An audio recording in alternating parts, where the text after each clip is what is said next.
movement is a tripod movement. So Lindsay is going to start on all fours or the quadruped position.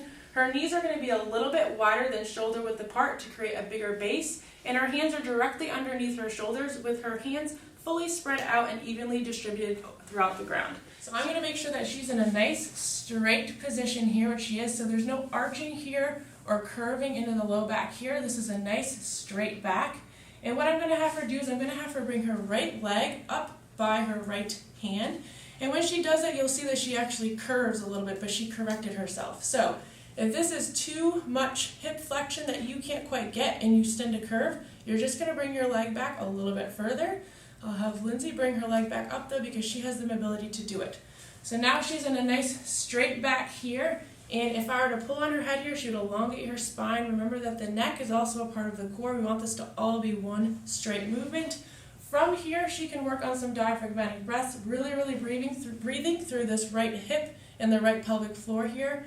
If this is feeling good, we can also add in some thoracic rotation by rotating the left arm up and overhead.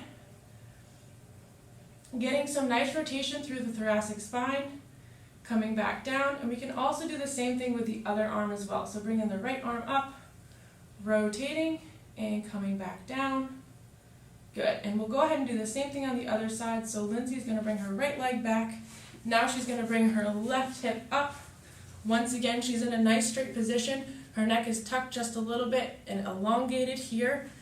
And she's going to just breathe through this position, really focusing on breathing through this left hip and expanding the pelvic floor when she inhales.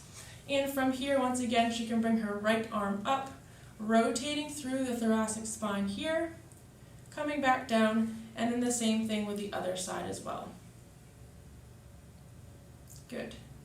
Okay. Another movement we can also do with the arms is to bring our arms straight up overhead into flexion. This creates a little bit more necessity for stability on the arms and the legs that are on the ground, and bringing the opposite arm up. You may feel increased stability and increased pressure in your abdomen here by supporting yourself in this position.